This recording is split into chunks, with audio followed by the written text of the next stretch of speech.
Enfin, j'avais ma fille qui m'attendait à la maison ce jour-là, donc je suis aussi contente de m'en être sortie parce que je me dis que j'aurais pu rester là-haut dans la montagne à me vider de mon sang, quoi. Donc bon. Sortie en montagne cauchemardesque samedi à Fa'a. 3 randonneurs ont été grièvement mordus par des chiens alors qu'ils redescendaient le sentier du Mont Maraw. Une des victimes a dû subir une lourde intervention et 50 points de suture ont été nécessaires. On vous partage leurs témoignages en début de cette édition. 90 salariés de Somac bientôt sur le carreau. Par une décision de justice, l'entreprise de matériaux de construction doit quitter son site historique à Titioro, mais aucune solution en vue pour poursuivre l'activité ailleurs. Du côté des syndicats, on parle d'une situation totalement inédite au Fénois. Puis nous vous proposerons une immersion au sein d'un entraînement de l'unité d'élite de la gendarmerie, l'antenne polynésienne du GIGN. Les militaires seront mobilisés pour assurer la sécurité lors des épreuves de surf des Jeux Olympiques au Fénois.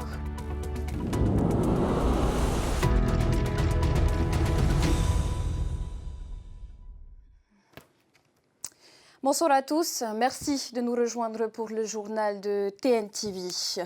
Ce qui devait être une belle journée de randonnée au Mont Maraw a viré au cauchemar pour un groupe de trailers en plein entraînement pour la Xterra. Profitant du retour pour cavaler dans la descente, 3 d'entre eux se retrouvent petit à petit isolés. C'est là qu'ils se retrouvent chacun à 20 minutes d'intervalle, piégés par une meute de chiens particulièrement agressifs.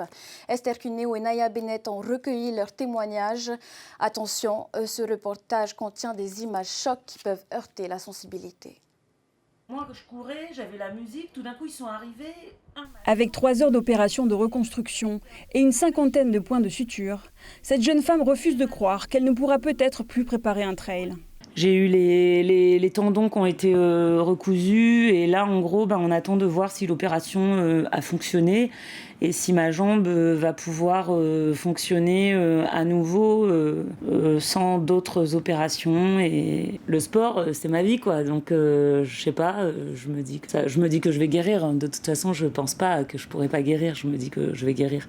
Si elle s'estime chanceuse de s'en être sortie, elle n'en revient toujours pas de la violence de l'attaque.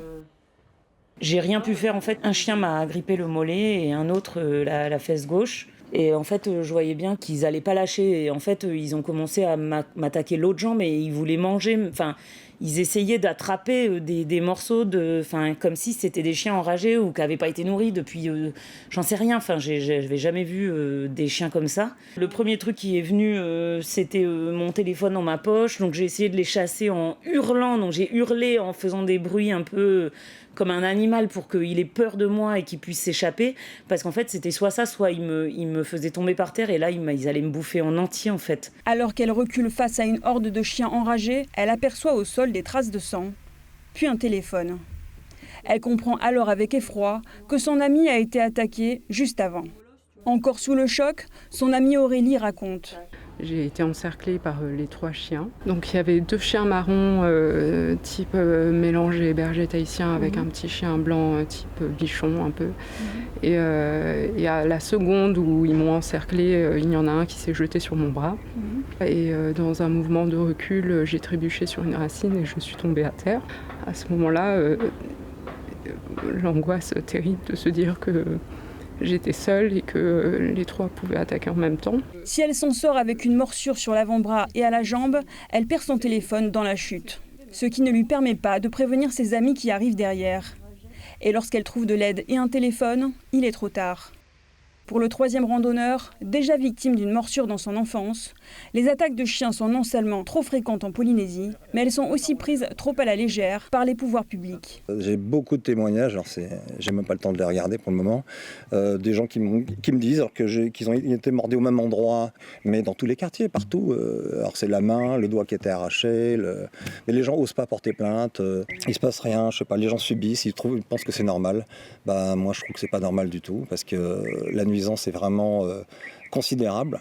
Et puis on a un danger de mort, parce que les morsures qu'a subies ma femme et Aurélie notamment, ça se passe à un autre endroit, c'est-à-dire un petit peu plus haut sur la jambe, on tape sur les artères, un petit peu plus haut sur le visage ou sur le cou, ce sont des attaques mortelles. Si Thierry compte bien porter plainte, il pointe du doigt la responsabilité des propriétaires, mais aussi des pouvoirs publics. Les chiens, c'est presque le problème secondaire.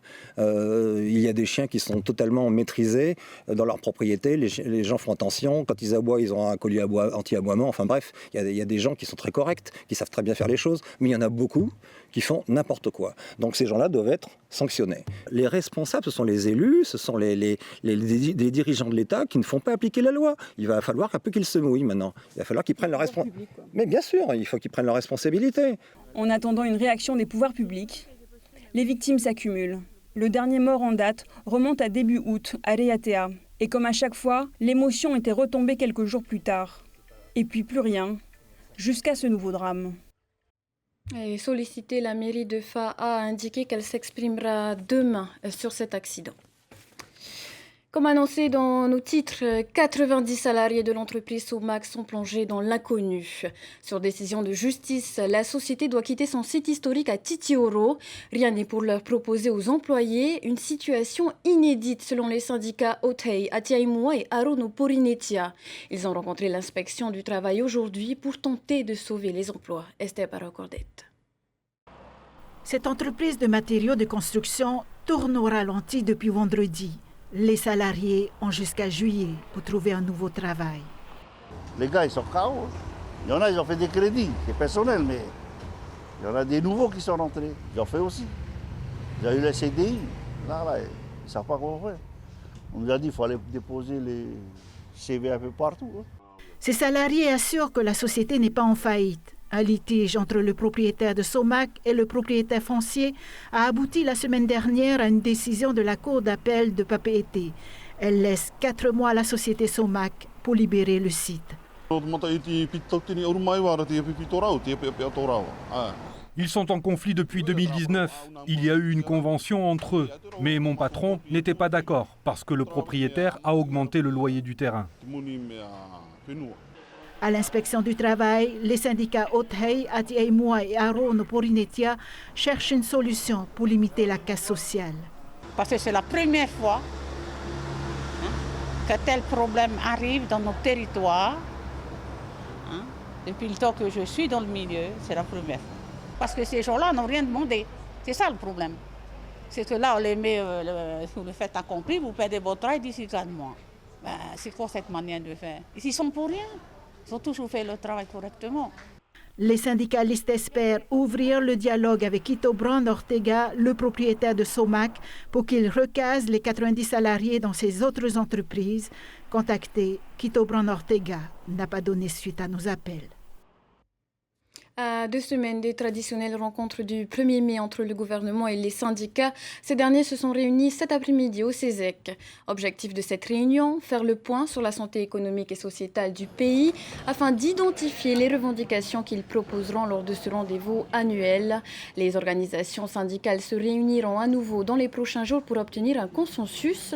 Nous écoutons Patrick Gagnon de la CSTPFO. Il est interrogé par Nicolas Pérez et Mireteato. Nous sommes décidés à préparer pour le 1er mai certaines revendications. C'est basé essentiellement sur la cherté de la vie. Donc les conséquences actuellement que nous ressentons dans les entreprises et au niveau des salariés, ça c'est le point principal. Après évidemment, on se découle sur la PHE, les problématiques que ça pose. Et en fait, ce que l'on souhaite, c'est que mercredi, dans 2 jours, on établisse l'ensemble de nos revendications pour le 1er mai présenter au gouvernement, s'il nous invite. Et puis se préparer au cas où nos revendications ne sont pas respectées, faire ce qu'on sait faire. 50 ans d'existence pour le groupe d'intervention de la Gendarmerie nationale, le GIGN. L'unité d'élite est également présente dans les territoires ultramarins, comme en Polynésie, où elle compte 27 militaires spécialisés dans les interventions de haute intensité. À l'approche des Jeux Olympiques, nous avons suivi l'un des entraînements de cette force de frappe régionale. Reportage signé Thomas Chabrol. Dans ce bâtiment, ces gendarmes de l'antenne du GIGN s'entraînent aux techniques d'intervention. Ici, un individu doit être interpellé, il s'est barricadé. Cette unité hérite de l'expérience des groupes de pelotons d'intervention outre-mer. Le GIGN compte 7 antennes ultramarines et 7 autres en région en France. Elles ont été créées après les actes terroristes de 2015 et 2016 commis dans l'Hexagone. au Fénois. Elle adapte ses missions au contexte du territoire. La majeure partie de nos missions ici en Polynésie consiste à un appui à la police judiciaire, c'est-à-dire qu'on va intervenir au profit des services d'enquête, que ce soit la section de recherche, la brigade de recherche ou même l'Office central de lutte contre les stupéfiants, l'OFAST. Et on va intervenir sur la phase finale du dossier qui correspond un peu aux interpellations. L'antenne locale dispose des mêmes moyens que les autres unités ultramarines. Elle vient appuyer d'autres gendarmes grâce à ses militaires spécialisés dans les interventions à risque ou pour des missions de surveillance. Si le niveau technique et tactique est moindre que le GIGN, la mission reste d'apporter une réponse immédiate face à la grande criminalité. Cette force complémentaire s'entraîne régulièrement pour maintenir les acquis. Chaque antenne a ses spécificités, mais on est capable, nous, en Polynésie, d'aller renforcer, par exemple, la Nouvelle-Calédonie ou d'autres antennes qui auraient besoin dans ce cadre-là. Donc on est obligé de bosser l'ensemble de nos missions. Dans 3 mois, ces militaires veilleront à la sécurité de l'épreuve de surf des Jeux Olympiques. Un tel événement exige des techniques particulières. Ces hommes s'y préparent en multipliant les exercices. On s'entraîne comme on l'a fait cette semaine avec l'entraînement interservice sur la Ranouille. Donc on a joué des cas qui pourraient se présenter, pas forcément de terrorisme, mais des cas de sécurité qui pourraient se présenter à bord. Et on utilise avec les moyens qu'on aura à disposition ce jour-là, donc la coopération avec le Dauphin, avec la brigade nautique, avec la marine. Au fil des années, les antennes du GIGN adaptent leurs méthodes avec de nouveaux outils comme les drones. Dans cet exercice, les militaires n'ont aucun contact avec un individu armé et potentiellement dangereux. Grâce à la caméra, ils obtiennent des informations pour mieux intervenir. Eux perçoivent les Jeux Olympiques d'une toute autre manière. Les écoliers du Fénois se mettent à l'eau pour vivre au plus près cet événement unique. Car si la Polynésie est bel et bien le berceau du surf, tous n'ont pas la chance de le pratiquer. C'est chose faite grâce aux initiations organisées par les professionnels et les enseignants. Laure Philibert a assisté à une séance. Regardez coach Mona, il aime bien un bras après l'autre, pas comme ça, voilà. Regarde devant. Fléchis encore, fléchis. Ils sont âgés d'une dizaine d'années et pour beaucoup, c'est la première fois qu'ils se lancent sur une vraie planche. Une initiation avec leurs camarades de classe. Moi, je suis déjà allée. C'est vrai? Mais avec un boogie. Si de nombreuses écoles souhaitent intéresser les enfants à l'événement que représentent les Jeux Olympiques, sortir des sentiers battus se prépare. Cette rentrée scolaire a été placée sous le signe de l'olympisme. Donc du coup, on s'est dit que c'est vraiment l'occasion de permettre à nos élèves de faire cette initiation au surf. Ils s'impliquent et après, comme tout projet, il y a un coût. On a mené beaucoup de levées de fonds au sein de l'école. Ils s'impliquent et puis je pense qu'ils vont avoir un autre regard aussi sur la discipline. Le fait de l'avoir vécu en initiation, ça va changer leur regard. Ça permet aux enfants de s'intéresser un peu plus à ce qui va se passer chez nous. Donc c'est une belle occasion. Après plusieurs essais pour trouver l'équilibre, la joie de glisser sur les ondulations se lit sur les visages. Tu surfes sur la mousse et tu dois essayer de bien la prendre. Parfois tu prends trop tôt, tu prends trop tard. Je suis souvent tombée et j'ai fait plein de piquets. Avec les JO, il y a un énorme effet de motivation pour les jeunes, les plus jeunes. Donc ça leur donne envie de venir apprendre à surfer et tout ça. Ça c'est cool. Après, c'est la motivation de chacun qui doit aussi venir pour avoir l'envie de continuer le surf. Parmi ces sportifs en herbe figurent peut-être les prochains Vahine Fierro ou Kaoli Vast. Kaoli, Vahine sont des exemples, sont des idoles pour certains enfants. Et donc voilà, on espère que pour le surf, certains se reconnaîtront au travers de ces athlètes de haut niveau. Et pourquoi pas enchaîneront par une pratique un peu plus assidue dans l'activité et pourquoi pas des entraînements intensifs et devenir des champions également. Pousser les enfants vers des activités sportives, c'est bon pour leur confiance et voilà, pour l'hygiène de vie, on va dire. En attendant que la passion les gagne, ces élèves poursuivront leur année scolaire unis à travers la découverte des valeurs de l'olympisme. On reste avec la jeunesse polynésienne et notamment celle du 5e arrondissement de l'église protestante Maohi, réunie la semaine dernière à Rimatara pour le rassemblement des unions chrétiennes des jeunes gens des Australes. Au programme, des débats, des prières, des compétitions, mais aussi des spectacles. Moya Pierran sur des images de Samuel Rabato-Smith. Organiser un tel rassemblement demande du temps et surtout une logistique importante. C'est surtout pour les déplacements. Nous sommes des îles éloignées Et donc, c'est tout un travail de mettre en place comment pour les transports et tout ça. Les matinées sont consacrées à la prière, à la réflexion et au débat autour des tirs atomiques et du thème « Ma terre aux temps anciens et ma terre aujourd'hui ». Un thème qui fait écho aux liens intergénérationnels, aux valeurs familiales et à la vie communautaire. Aussi apprendre à partager avec les autres. Parce qu'aujourd'hui, nous sommes égocentriques. On ne pense qu'à son nombril. Les responsables des UCJG des Australes veulent aussi faire comprendre aux jeunes que si l'évolution peut être une bonne chose, il est important de s'appuyer sur l'expérience des anciens. Ce sont des personnes sages.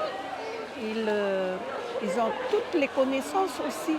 Et cette jeunesse a besoin pour la transmission de cette connaissance. Parce qu'on veut pérenniser ce qu'ils ont vécu. Ils ont une vie très simple. On parle beaucoup d'argent, alors que nos anciens, ils vivent des produits de la mer, des produits de la terre. Et ça suffit largement. Dans l'après-midi, place aux rencontres sportives, aux ateliers de prévention, aux activités ludiques, aux démonstrations et concours artisanaux. Et en soirée, les délégations proposent des spectacles soigneusement préparés depuis plusieurs semaines. Avec cet événement, l'Église protestante veut inciter les jeunes à revenir dans leurs îles d'origine. Le but premier de cette rencontre, c'est d'attirer nos jeunes qui aujourd'hui partent faire leurs études à Tahiti et pour également trouver de quoi subvenir aux besoins de la famille. Ils s'engagent à l'armée et il y a très peu de jeunes qui reviennent chez nous. L'Union chrétienne des jeunes gens a fait son apparition à Tahiti en 1954. Des groupes ont été créés dans toutes les paroisses polynésiennes. Aujourd'hui, près de 25 000 protestants en font partie. Prochain rassemblement pour le 5e arrondissement en 2028, à Rapa. Voilà, c'est la fin de ce journal d'information. Merci de l'avoir suivi. Tout de suite, To'ufenua To'ura, suivi de votre série Flash. Juste après, enquête exclusive sur le saccage d'un paradis exotique en sursis, l'Indonésie. À tous, une agréable soirée sur TNTV. On se donne rendez-vous demain, même heure, même chaîne. Retrouvez ce journal en replay sur notre site internet et notre application mobile TNTV.